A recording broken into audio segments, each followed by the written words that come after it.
what did happen to the last 10? I ran away with my life, fast forward, never turn back again. It's kind of funny that the more we pass time, the more we need to set the rewind.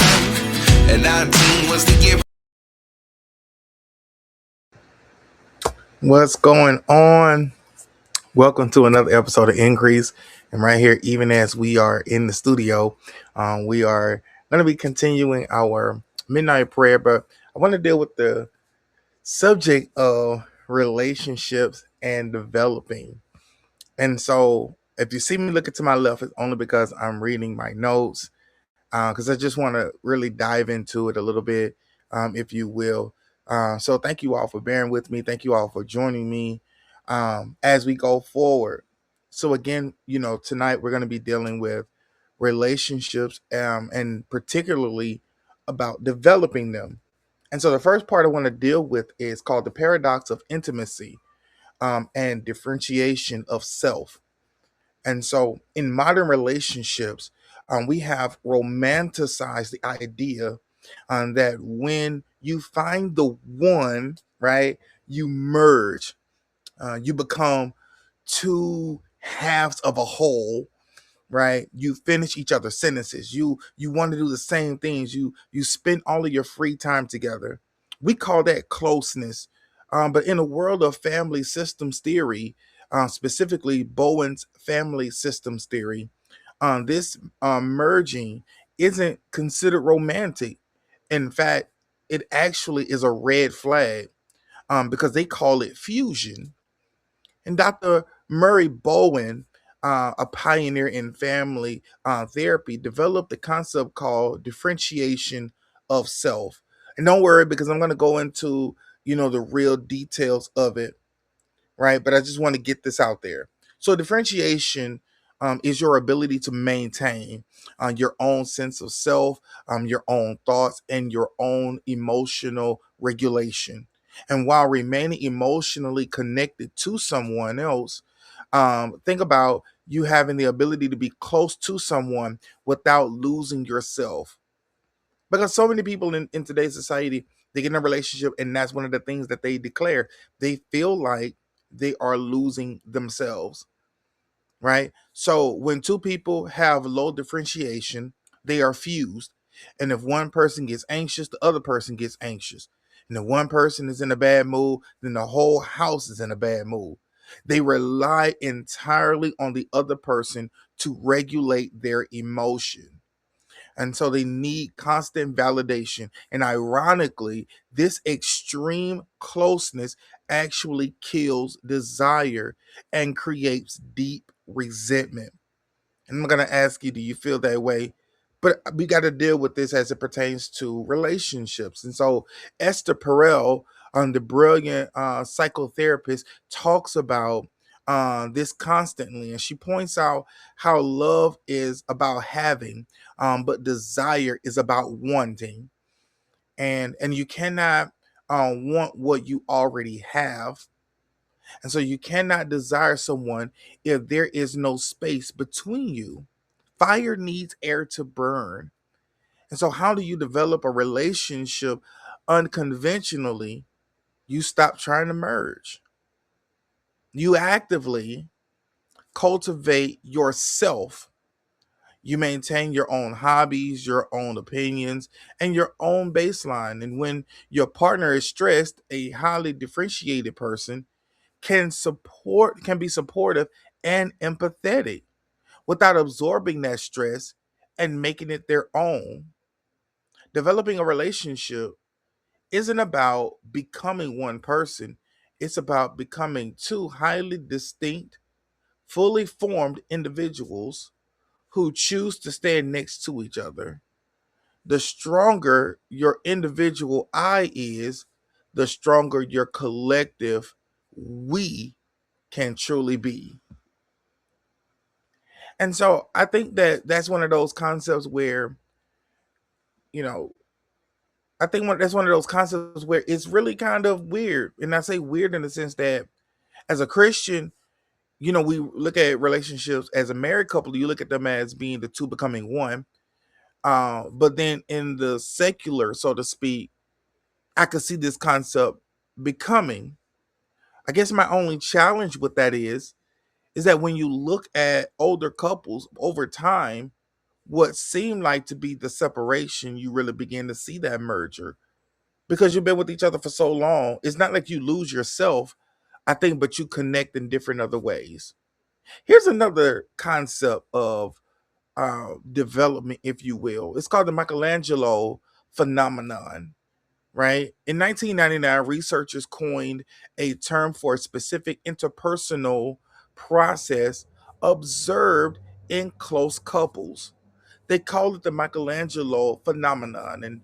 And what that really is the famous Renaissance sculptor famously said that he didn't create the sculpture, he simply saw the angel in the marble and carved away the stone until it was set free. And so psychologists discovered that in the best, most successful relationships, partners do this for each other. And so here's how it kind of works. We all have an actual self, right? Who we are right now in an ideal self, who we deeply want to become. And when you are in a relationship with someone who truly sees your ideal self, who recognizes your potential, your dreams, your best version of you, they begin to treat you as if you are already that person. They affirm those traits, they support your goals, and over time, through their belief and their behavior toward you, they literally sculpt you into your ideal self. You become the person you always wanted to be because the person you love seeing you that way has released you to be that. But here's the terrifying flip side of that whole thing. It's called the Pygmalion effect. And if Michelangelo's phenomenon is sculpting someone into their ideal self, the Pygmalion effect is trying to sculpt someone into your ideal self. Is when you look at your partner and think they would be perfect if they just dressed better, or they made more money, or were more outgoing. You project your desires onto them. Research shows that the Pygmalion effect leads to deep dissatisfaction, resentment, and even the eventual breakdown of the relationship because you aren't looking for love or you're not loving the person in front of you. In fact, you're loving a phantom image of them. So if you want to develop a relationship intellectually, you have to ask yourself a hard question. Are you a Michelangelo or are you a Pygmalion? Are you paying attention to who your partner actually wants to be? Are you carving away the rough edges to reveal their masterpiece? Or are you trying to force them into a mold of your own making? The most profound way to develop a relationship is to become the ultimate champion of your partner's ideal self. When both people are doing this for each other, the growth is exponential. And so I think even with that, that is one that is really like, wow, I can see myself in some of those things, but in others I don't. It's one of those things where you're really trying to find and discover what really works for you. And as you develop and as you mature as an individual, your outlook on to life and your relationships truly begin to grow. The next piece, and my final piece, so to speak, is the cognitive interdependence and transactive memory. In 1985, a psychologist named Daniel Wegner proposed a theory called transactive memory. Wagner noticed that when two people spend a lot of time together, they stop storing all the information. They need their own individual brains. Instead, they create a shared distributed memory system. Think about it, right? In a long term relationship, one person usually becomes the expert on certain things, and maybe you remember all the passwords or the social calendar or how to fix the Wi Fi and many other things such as that. Your partner, on the other hand, remembers when the car needs oil, the names of your extended family members, how to cook that one specific meal that maybe your grandmother may have shared with you. You don't need to remember the car maintenance because you know that they know it. They are your external hard drive. This is called cognitive interdependence. Studies have shown that when couples are tested on memory tasks together, they perform significantly better than two strangers because they know exactly how to cue each other and they know who holds what information. But here's why this matters for developing a relationship. Transactive memory requires deep trust. You have to trust that your partner is going to hold their end of the cognitive load. When relationships start to break down, one of the first things that happens is a failure in the shared memory system. One person feels like they're carrying all the mental weight, the scheduling, the remembering, the planning, the all of the other things that go with it. And we often call this mental load. If you want to develop a stronger relationship, you need to consciously build and respect your transitive memory system. Acknowledge the domains of expertise. For instance, just say, hey, I love that you handle the logistics of our trips. I trust you completely with that. And I will take full ownership of managing our finances. When you actively distribute the cognitive load, you trust that the other person to hold their piece of the puzzle. You aren't just dividing chores, you are literally intertwining your mind with theirs. You are building a shared cognitive architecture that makes the two of you together smarter and more capable than either of you alone. And so, in conclusion, and I want to say that, figuratively, so to speak, the architecture of our connection and what we really want to do in this segment is to highlight what positives are in relationships because social media is sharing with us that relationships are dead and one is more deserving than the other, and we can't go down that rabbit hole here at Increase Podcast because our task is to inundate you with information and with practicality. And so we want to just give you something that you can go and research on your own to make your relationships that much better. Because so excuse me, because so many times our relationships are not where they need to be because we really don't have the mechanisms, the framework, the wording, the training to truly develop meaningful relationships.